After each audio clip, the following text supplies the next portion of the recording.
There is no truth, justice, logic, scientific fact, or medical data involved in this drug war. It is a complete sham. The drug lords run both sides of this equation. We have been duped.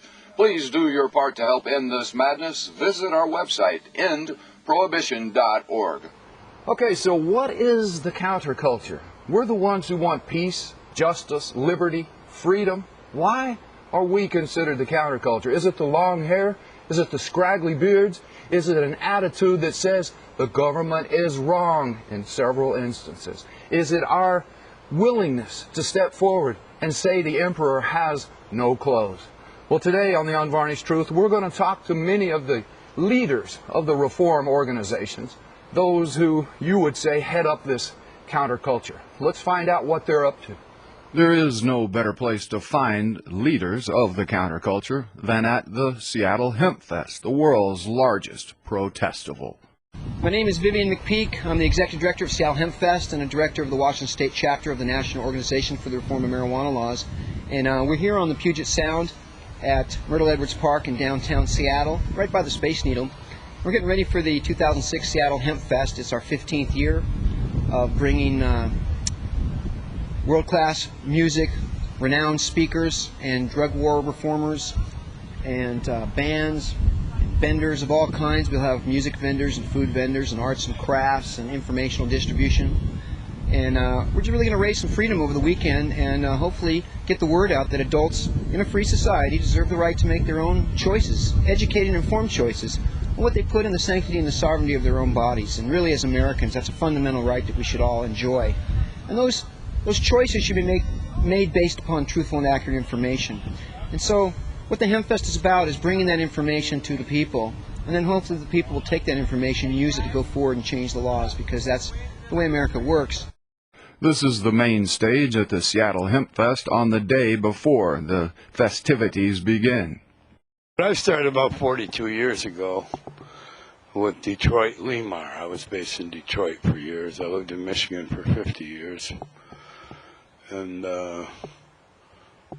as a result of activism and agitating for legalization of marijuana and doing public educational things to teach people about the benevolent qualities of marijuana and why the laws, which at that time proclaimed marijuana a narcotic, why these laws were wrong. And then there's no immortal words of the Bobby Fuller Four.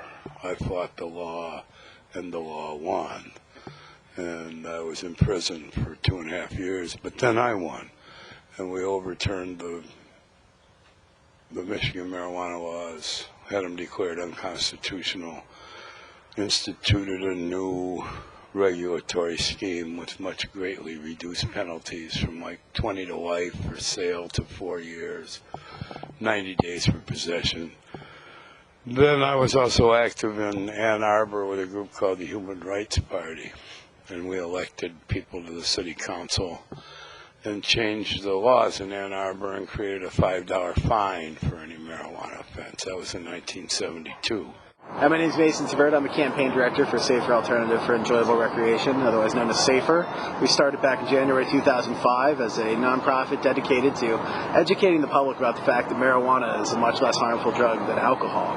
We started by passing student initiatives at the University of Colorado Boulder and Colorado State, which were successful, and from there we went on to pass the first ever initiative to make marijuana legal in a major American city in Denver. That passed 5446 and removed all penalties under city law for possession of up to an ounce of marijuana by adults 21 and older.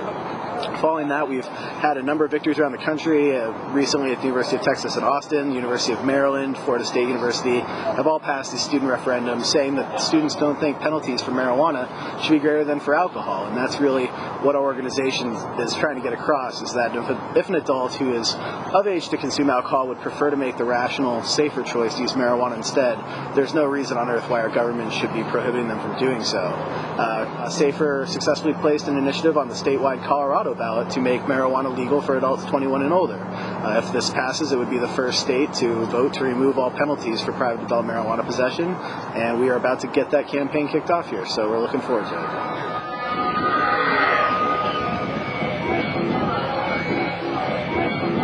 We claim to represent what we call the DARE generation. It's a generation of young people and students who grew up with the DARE program, who grew up being lied to, grew up being told that if you smoke pot, you're a bad person. If your parents smoke pot, they're bad people. You should turn them into the police. And we're the generation whose name the drug war has been waged in. It's always been about protecting the kids. And we represent those kids that are saying no more, not in our name. And so we've got chapters on college campuses all over the country of students who are working to put an end to the war on drugs. The most egregious way that the drug war impacts young people is through the Higher Education Act aid elimination penalty, which is a law that automatically denies federal financial aid to any student with a drug conviction. You can't be denied financial aid for college if you have a murder conviction or a rape conviction or an aggravated assault conviction or anything other than a drug conviction. And yet to date, since 2000, about 190,000 students nationwide have lost their aid as a result of a drug conviction. So it's a very egregious example of how the drug war specifically targets young people.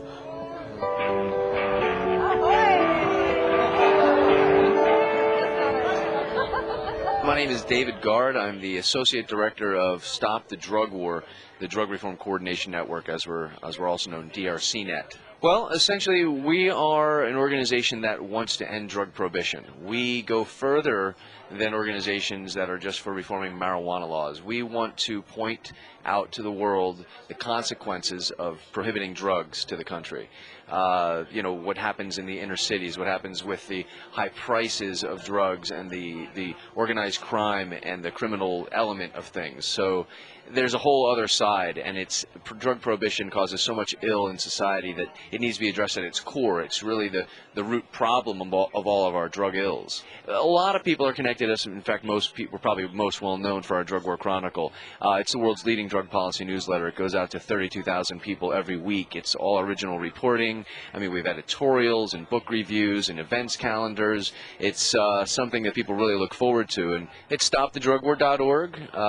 We are also drcnet.org. And when you go to our website, you'll be able to access the world's largest drug library. Of course, you'll be reading the stories from the Drug War Chronicle. You'll be seeing an integrated blog, as I mentioned, with 4 different blogs, really. One that follows stories that might not have made it in the Chronicle but are still important. Another that's in the trenches talking about what's going on within the movement. Another that's really a critique of the media and the reporting style. So many times the media covers a story, but they take the angle that it's the drugs causing it. But the reality is it's drug prohibition and the inflated prices causing a lot of the crime. So when you smoke marijuana, you're not doing a countercultural thing anymore. When you consider that 95 million Americans have smoked pot, when you consider, that by the time people reach, high school age, really out of high school, they're half the people have smoked pot. By the time they reach college age, graduation age, 75% of people. When 72% of people think, marijuana should be a traffic light ticket, but that says something. This is not countercultural activity. It is cultural. We're part of the culture, and we demand to be heard. We demand that laws, reflect more equality, within them, and we want to be treated fairly like everyone else. We're otherwise law-abiding citizens, and there's a different way to treat people that are such. So, anyway, do what you can on a local level, and that's all I can tell you. I get pulled over a lot, surprise. Don't let the suit fool you. I fit a profile. Cops can't wait to pull me. They don't even have a reason. I can see them making speed up on the way to my car. You know what I'm saying? I'll be driving. Woo!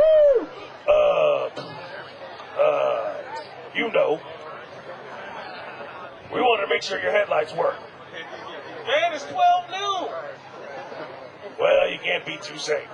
Yeah, well, I just ate all my weed. How safe is that? Hello, my name's Eddie Lepp. I was the first person arrested, tried, and acquitted in the state of California under Proposition 215, 11362.5 of the California Health and Safety Code, or the Compassionate Use Act, allowing for the use of marijuana as a medicine by anyone who has a doctor's recommendation. Shortly after I became the first person arrested and acquitted, my wife and I, Linda, became very active. We had been active for several years prior to this, but we became very active in the activism work of the marijuana movement. And over the last 10 years, I've done everything from be the national director for the American Medical Marijuana Association to being recognized worldwide internationally for our activist work.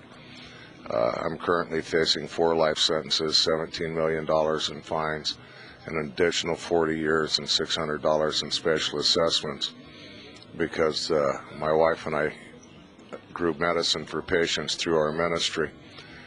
For the last year and a half, 2 years, we've been tied up in court and have been pretty well prohibited from doing anything. However, this last summer, my wife formed her own ministry and replanted the gardens and is now willing to face the 4 life sentences that I'm facing to continue to grow medicine for the sick and dying patients of California.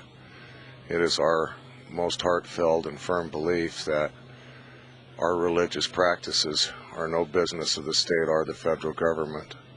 Everything we have done through our ministry and is done by us as the Lord's sacred work.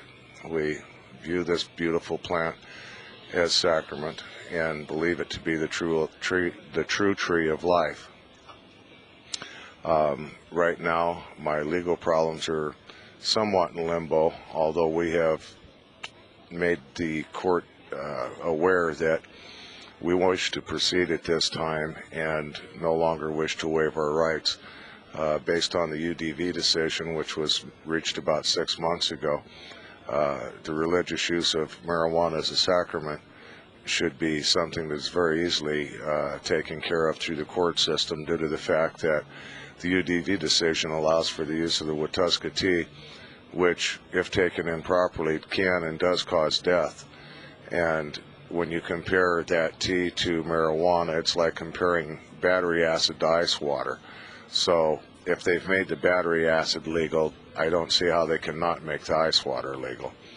Currently, my wife Linda is suffering from stage 4 cancer of the lung, and sadly probably won't be alive this time next year to enjoy the Hempfest with us. We believe very strongly that the spiritual aspect of the human soul is something that has to be completely and totally considered when using these sacred plants, because if your soul is full of hatred and anger and bigotry and all of the negative petty feelings that so destroy mankind, then marijuana will work to a certain extent. But if you can free your soul of all of the negative things, if you can learn to understand that the Creator doesn't want us destroying each other, He wants us building each other up, He wants us to be the best that we can be and to treat each other with respect and dignity. And if you can get yourself to accept the fact that spiritually there is something greater than us and use the marijuana in conjunction with a different outlook on life, then it works more than just as a quick fix. It works all day, every day, and it works in every aspect of your life. It can be used to heal a whole lot more than just an ache or a pain, although it is certainly very effective at doing that. We would ask that any of you that are interested, feel free to join us. You can contact us at eddiesmedicinalgardens.com or at mdmj.info for more information about the ministry and our spiritual and religious use of marijuana as sacrament. We've been dealing with the issues of substance abuse since 1982. We have a program based on personal responsibility and informed decision-making, but always with respect for human dignity. We teach people how to make responsible choices when they're considering using a drug and teach them how to tell if they're in trouble. Our children are now grown and have joined us in our efforts. We started in Mosier, Oregon, which is a town in north central Oregon, right on the Washington border. 7 mothers got together in 1982 and decided we needed to figure out a way to teach our families how to make better decisions about drugs. So they weren't just hearing the hysteria about marijuana and those kinds of drugs, but really learning about things like alcohol, tobacco, and over-the-counter drugs, prescription drugs. Those are the ones that kill the most people. We've been going to meetings. Usually these meetings are very tightly controlled. There's some sort of distorted message, usually from the federal government, and they come into our communities. They call them town hall meetings. They're about things like the new, stronger marijuana, and marijuana is the same as it used to be centuries ago. They want to talk about student drug testing and those kinds of things. What we've been doing is we go to our meetings with signs that are already laminated. They say, "Tell the truth," and they're double-sided. When people start their discussion, we hold up the "Tell the Truth" signs. When they tell lies, we hold up a sign that says, "Stop the lies." We have these posters on our website, as well as posters that show the annual drug fatalities, that show that cannabis is way at the bottom with no fatalities, and that tobacco, alcohol, prescription drugs, and over-the-counter drugs kill hundreds of thousands of people every year. We invite you to join the Mama Truth Squad. All you have to do is silently raise your sign, and you'll be surprised at how many other people in the audience might support what you say, and how it might affect the way you get answers from the people who are being asked the questions. We need to stop the lies at their source. Join us with the Mama Truth Squad and go to our website at mamas.org, print out the posters, and go to those meetings in your hometown. I think you'll be excited by what happens.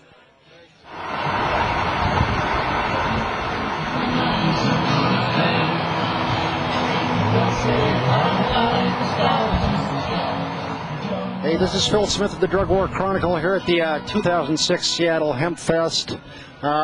Dean Becker has dragged me away from enjoying the music and all the vendors to talk to you a little bit about the Corrupt Cops feature that we do for the Drug War Chronicle. Basically, I started out doing occasional stories about outstandingly corrupt law enforcement officers that I came across in my duties as the editor of the Drug War Chronicle. But these were coming so fast and furious that we decided to make a standard feature out of it. Came up with the Corrupt Cops feature. Every week we have 3, 4, 5, 6, 7 corrupt cops, military personnel, border patrol personnel. Last week we had a judge who had a bad meth habit. We always have prison guards or jail guards getting nailed trying to supplement their income. So that's the kind of thing we do in the Corrupt Cops feature week after week after week. Drug War Chronicle is about the consequences of prohibition, and with the Corrupt Cops feature, this is one of the ways we see them loud and clear. It's a daily, banal, mundane occurrence. It's a function of the drug war that's not going to end until the war on drugs ends. We want to talk about prohibition. The thing about prohibition is by the nature of the beast is that it creates huge illicit profits that cannot be integrated into the legal banking system or the monetary system, and that are used to feed the coffers of some not necessarily very nice people, including folks like most likely the Taliban and Al-Qaeda in Afghanistan. I should qualify that by saying along with everyone else in Afghanistan who's benefiting from the opium trade. You also see drug money going to finance political violence in different places around the globe. Whether you are a lefty or a conservative, no matter what your politics are, you see the role of illicit drug money in political violence. You also see the same thing happening with our law enforcement officers.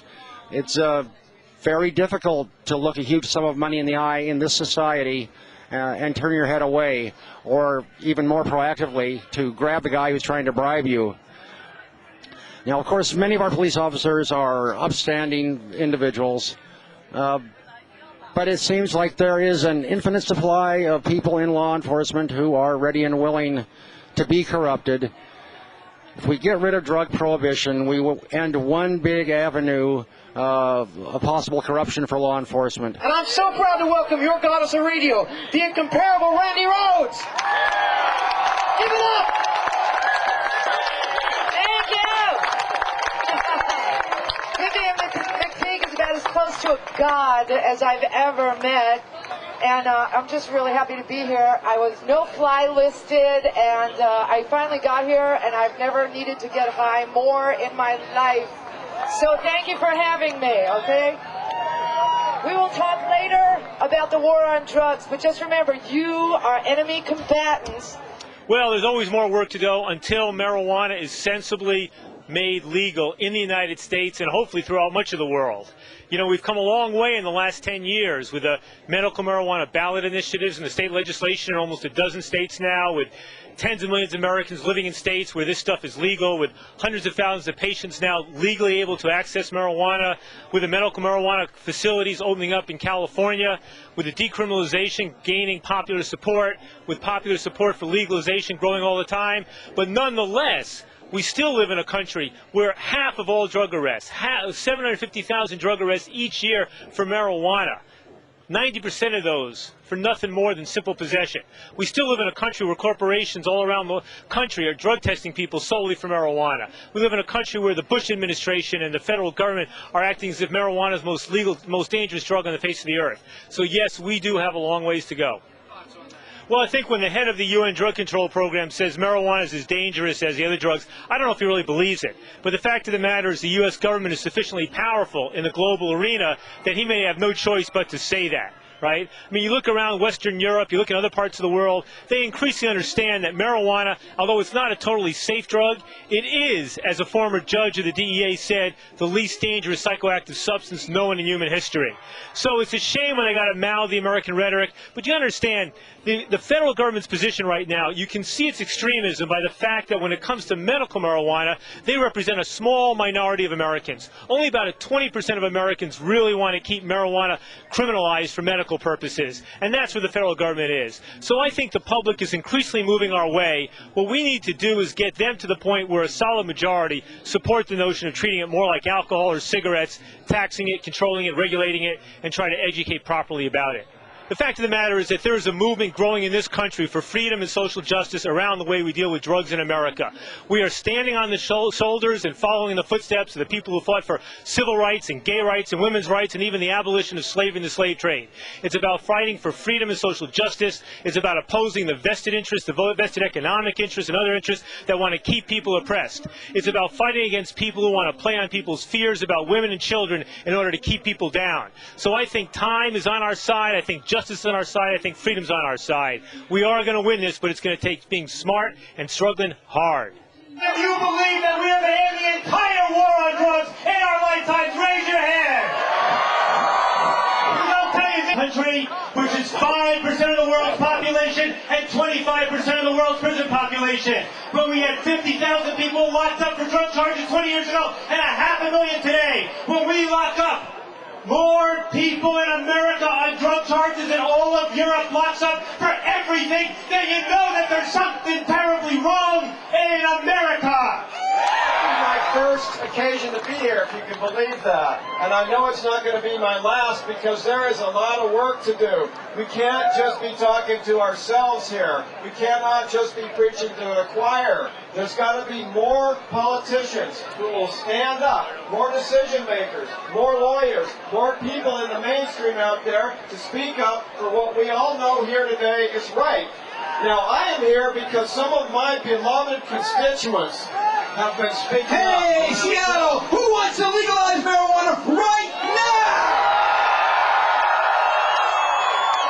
We are so glad that after 15 years, the greatest pro-marijuana festival in the country has made it a normal festival. It is a marijuana-centric festival, but it is the biggest drug policy reform festival in the world. We've got to take our country back. We have to take control. We are the government, God damn it, not them, it's ours. You've got a wonderful man that spoke just a little bit earlier here from your city council. These are the kind of men we have to support. These are people that come from us, that think like we think. One of these days we're going to get a son of a bitch with enough balls to stand up to the big boys. And he very well may come out of this crowd right in front of me. And here we stand together with one desire, and that is to make sense out of this ridiculous notion that they call the war on drugs, because it does not exist. It's just a drain in our economy, on our people, on our spiritual resources, and everything else that can be wasted. Cannabis has never wasted any one individual to its grave. It would be good for the public to be educated about the killer drugs, and of course it has to start with nicotine, alcohol, legal drugs and prescriptions, over-the-counter drugs, and then eventually all illegal drugs, and then you find marijuana has killed no one in a 10,000-year history. Well, it's great to be here in Hempfest. But you know, my probation officer didn't want me to come without telling her all the people I was going to see, all the cars I was going to be in, all the places I was going to be. And I said, well, before I fill out all that information, I want to tell you why I'm going up to Seattle. I'm going up there to Seattle to tell the people in the biggest Hempfest in the country, the biggest gathering for the legalization of marijuana. I'm going to tell them that their government is lying. I'm going to tell them that you can't be free in a country where a plant can put you in jail. I'm going to tell them we're tired of your bogus, fat ass crowding our way. We know what we want to do. We know how we want to live. And we're tired of your bullshit.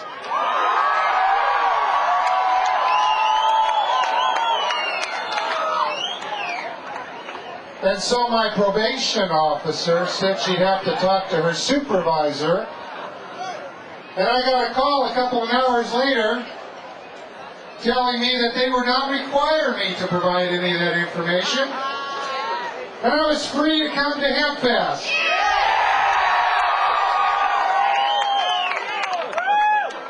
Now my family and I have gone through hell for 10 years. And they spent $10 million to try to shut me up.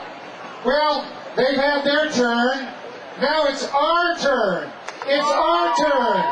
We're going to make them accountable for all the harm that they cause, all the lies, all the addiction, all the wars that they create. We don't have to apologize for our choices.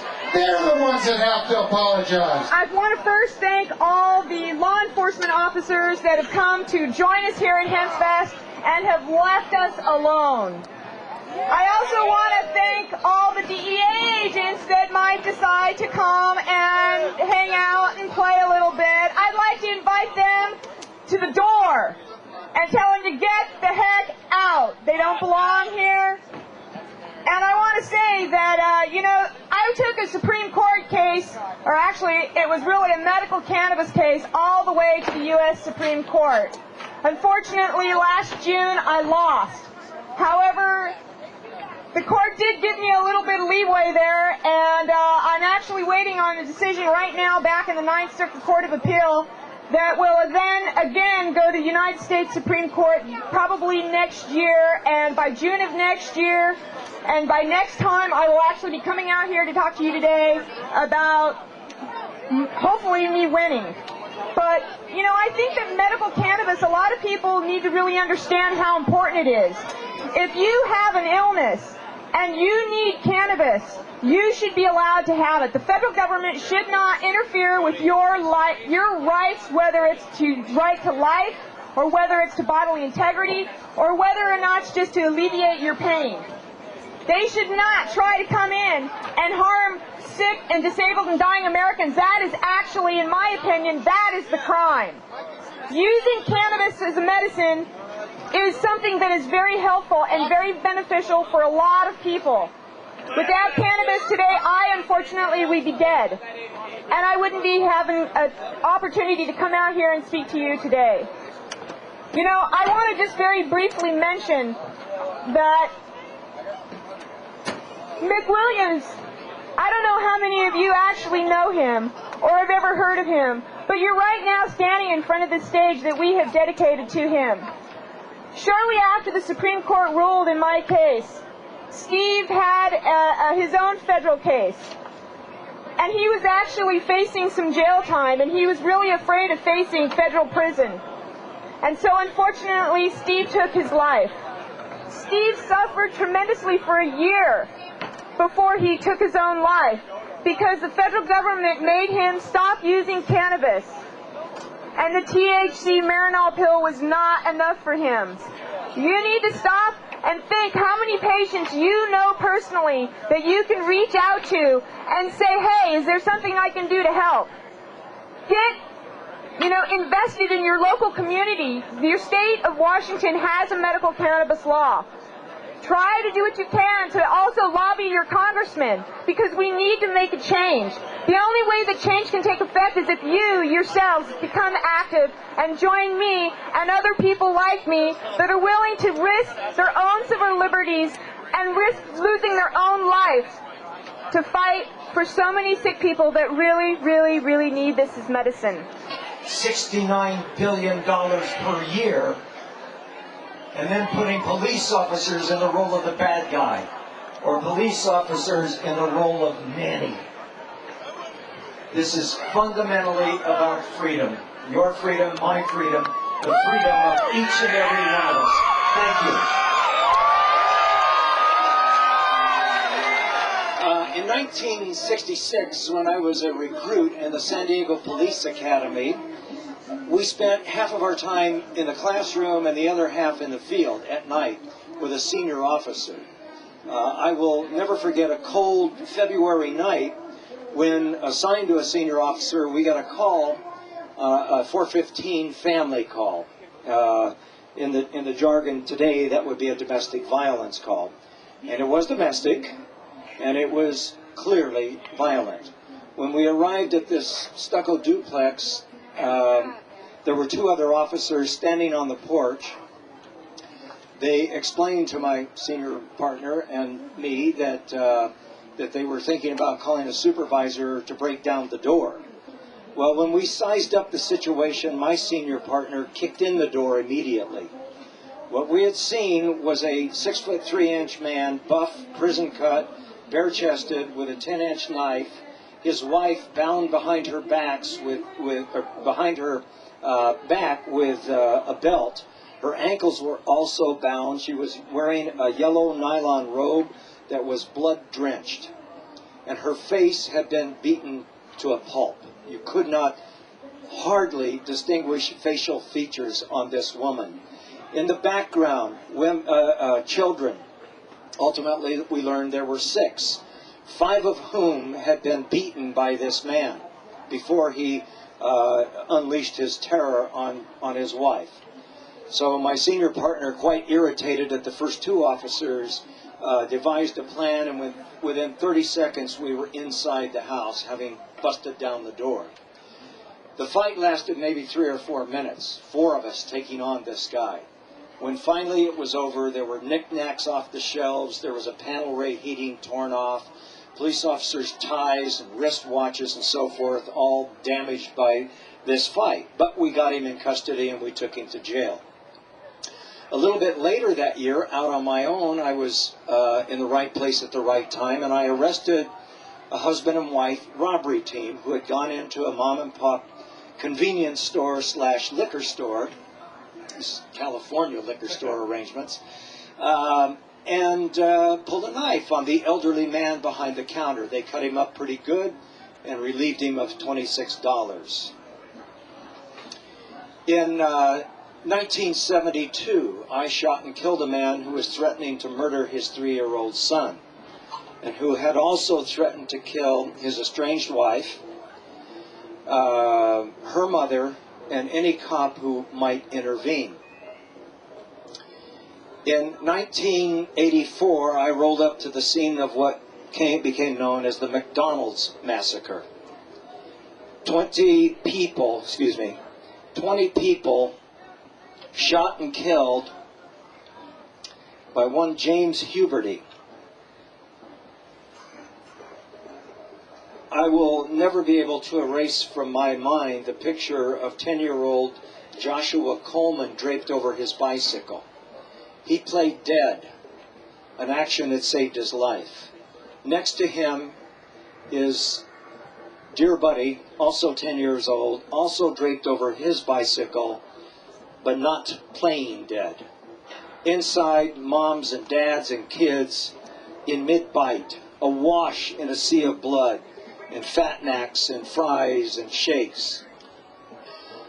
What is the relevance of these stories to the commercialization, the industrialization, the environmental, the recreational applications of cannabis. I think there are 4 points, 4 responses to that question of relevance. 1, in not one of the cases that I have just described was marijuana present or in any other fashion involved. 2, these are the kinds of crimes that I've described that hurt people and frighten people and cause them to change the way they live, cause them to feel violated. So that's point 2. Those crimes scare people, hurt people, cause them to change the way they live. Point 3.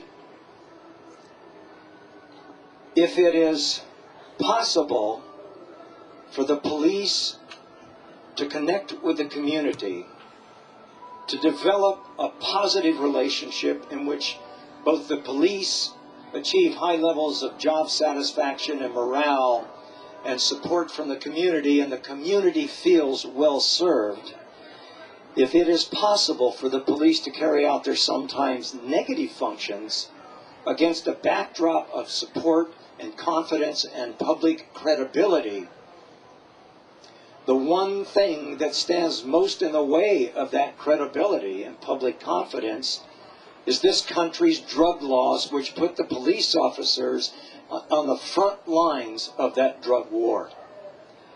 So it's important to me to point out that the kinds of crimes that I've just described have universal support or near universal support if the police handle themselves responsibly in carrying out those duties.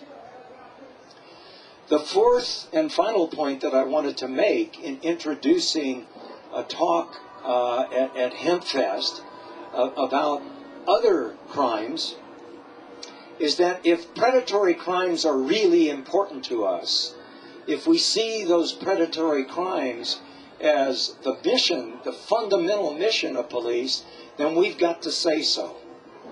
Everyone has got to say so. Like the people of Seattle in passing Initiative 75, the people of Denver in passing Initiative 100. It seems to me critical that the local elected officials, and indeed the police chief and the brass of a local police department, and the rank and file hear from everyone in the community who believes that the drug war has caused more harm than good, that the drug war's costs, both financial and in terms of human suffering, make it morally imperative that we end this drug war and that we release our police officers, encourage and support our police officers to do everything they can to stop people from hurting other people. When I was asked, thank you.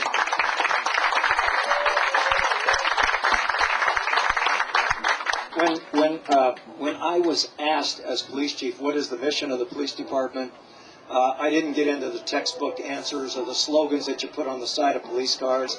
What I said was working with the community to help people stop other people from hurting other people. It is a collective mission. It's a responsibility, it seems to me, of each and every one of us. I have been an advocate of community policing since the early 70s. Community policing in so many jurisdictions is a joke. It is a slogan, a shibboleth. It is a hollowly defined program of public relations. It does not embrace the fundamental concepts associated with true community policing, which is the community policing itself with the help of a lot of partners, including the police. I always took the view that we in law enforcement were the junior partner in the relationship, and that those people most interested in their own safety, the safety of their families, the health of their communities, were the senior partners. I got told that this statement was just a little too radical for a police chief, that the people in this country let me reverse that, that the police in this country belong to the people and not the other way around. That we are the people's police. More and more police officers, I'm happy to note, I'll give you the downside of this in just a moment, and then I'll conclude my remarks. More and more police officers, more and more police chiefs, more and more politicians are stepping forward. And they are, in fact, forging authentic partnerships with the community. And not just with the Lions Club and the Rotary Club, but citizen activists who are supporting, for example, drug policy reform. It's a wonderful thing to see. Honest collaboration. Something resembling, at least, an authentic 50-50 kind of a partnership. But there are obstacles. There are internal obstacles in the police culture. I appreciated Doug's remarks about my book. If one of the things you would like to learn is why police agencies are so damned resistant to community participation in this partnership, this book might be helpful to you. The culture of the police department is a product of the structure of the police department. And policing across this country operates within the context of a paramilitary organizational arrangement, which makes the opposition predictable. Even those principal police officers who support an end to the drug war, or support medical marijuana, or support recreational use of marijuana and the reform of marijuana laws, are often afraid to speak up. They are afraid to lose their jobs. They are afraid to lose that promotion to sergeant or assignment to homicide or robbery. They're afraid. Politicians who feel the way I feel, and no doubt the way most, if not all of you feel, are not much different. They're afraid that if they're running for office, they won't get elected. If they're in office, they won't get reelected. If they're in office and using that office as a stepping stone to higher office, where the base becomes broader and broader, they won't get elected to that higher office. And yet they feel strongly that the drug war has done more harm than good. So I think we need to confront the issue of fear. We need to confront inertia. We need to confront multiple and colliding priorities in our lives. Some of us have a burning desire to see this reform or that reform. But we also need to confront, it seems to me, the differences that exist between and among us as reformers. It wasn't that long ago that you would not have had me on this stage, because I advocate the legalization of all drugs. See, here's what I advocate.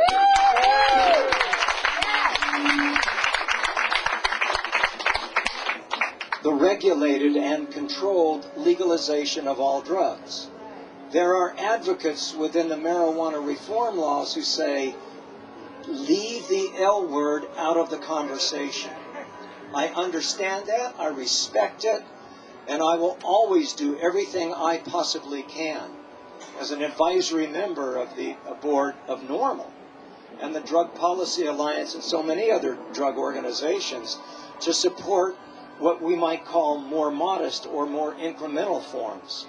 I even will lend my support to those who say, I'm sorry, but I am a prohibitionist when it comes to all other drugs. I favor marijuana reform law, but not the reform, not the legalization of any other drug. We've got to find a tent large enough to accommodate all of us so that we can build this marvelous coalition of people who treat one another respectively and collaboratively in order to achieve what I think is the end goal of each of us, and that is getting government out of our personal lives and ensuring that this costly, unwinnable, immoral drug war is brought to an end. Thank you very much.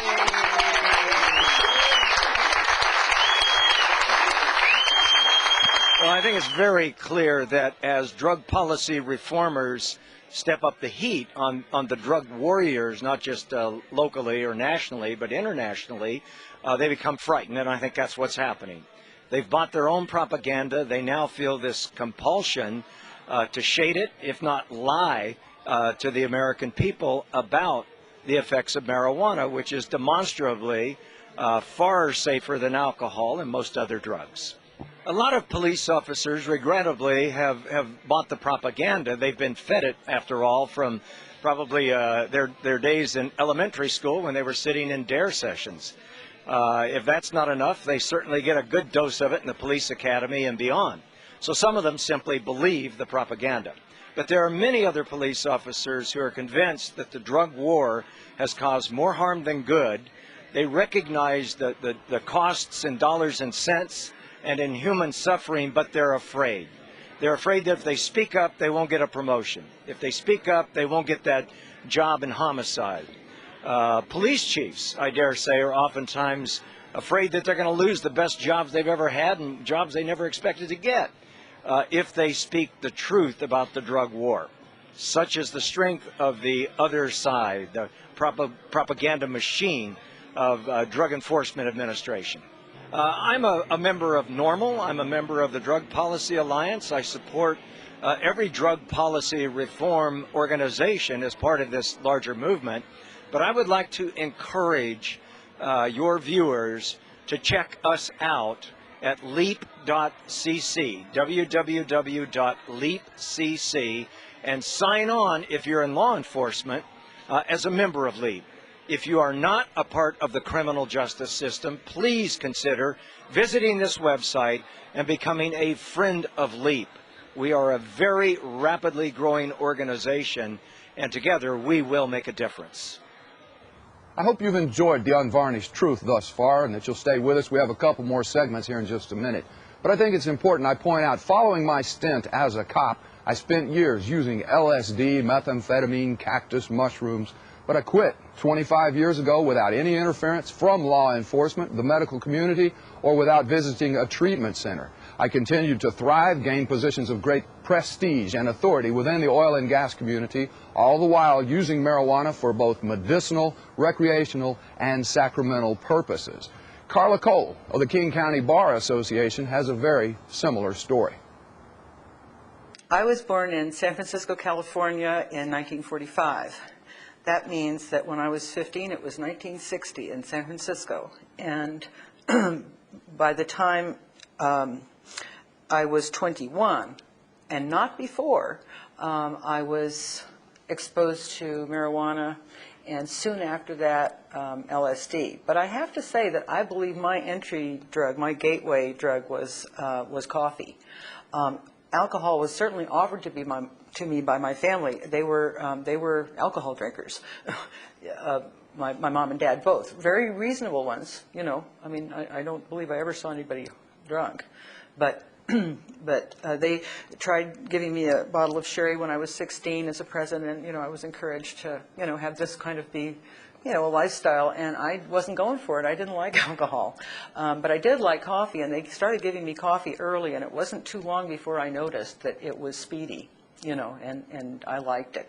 But I wasn't even introduced to marijuana until I was in college, and it didn't go anywhere. It didn't do anything for me. I didn't notice it, and it was only it was only at 21 that I really started getting exposed to drugs.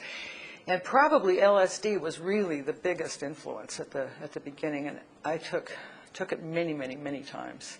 And I consider that it was a huge benefit to my life, and that really I wouldn't have a spiritual life were it not for my exposure to the psychedelics. And I feel strongly that they have enormous potential for making people realize on this planet that we really are all one people, and it's all one little planet, and that we need to work together to preserve it. And I really credit psychedelic drugs for that. I really do. I went on to, in the 70s, I was exposed to methamphetamine through my own overeating problem. I'm a chow hound, and I went to doctors and said, isn't there something you can do? And by golly, they had a great thing.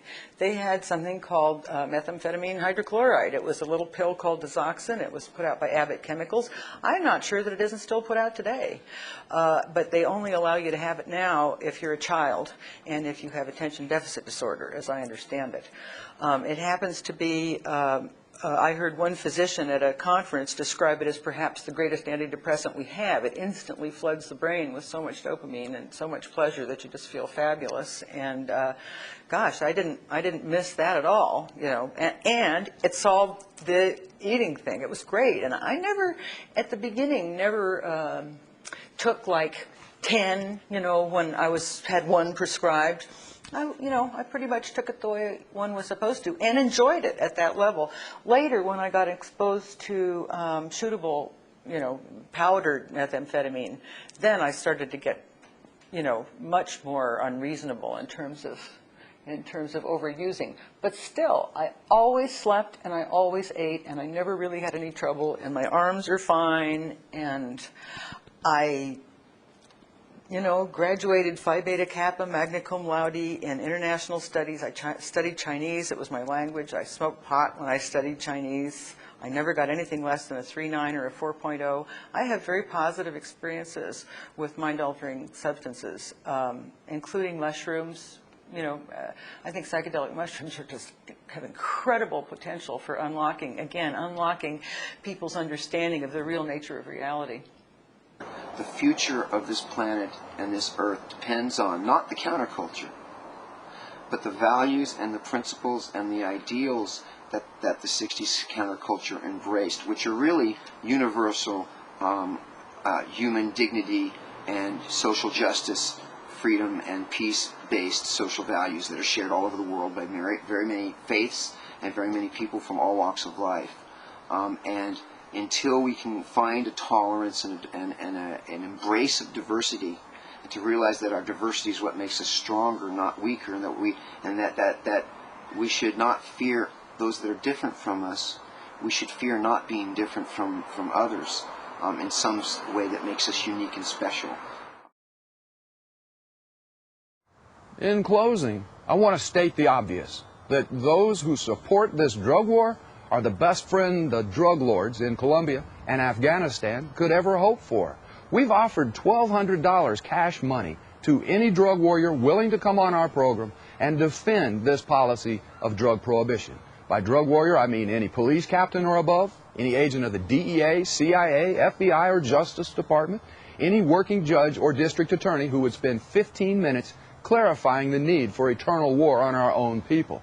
I met the drug czar a couple of years back. I offered him my card, I offered him my hand, and I extended an invitation for him to come on the Drug Truth Network. He wouldn't take the card, he would not shake my hand, and he left the building without saying a word. So once again, I want to offer $1,200 to any drug warrior out there willing to come on our show to defend this policy of eternal war on our own people. And in closing, this is the Reverend Dean Becker, hoping you'll join us next time on the Unvarnished Truth about the drug war.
Be sure to visit our website where you can hear radio interviews with hundreds of guests, including congressmen, scientists, doctors, lawyers, cops, wardens, Nobel laureates, and many others. And our website, drugtruth.net.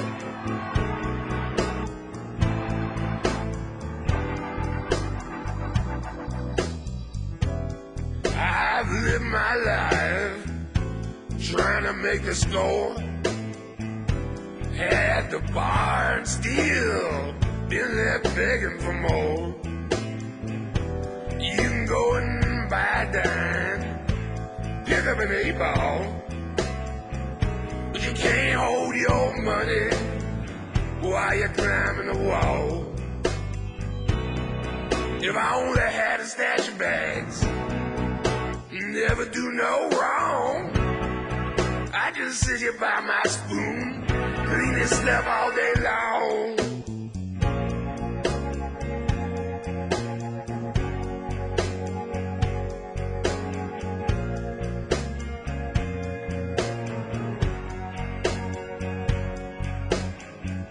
The cops, they all want me, dealers want me dead.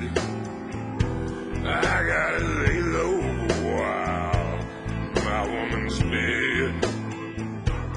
If I could make a big score, I'd finish the day. Give up the criminal life, waste on the way. If I had a stash of bags, never do no wrong.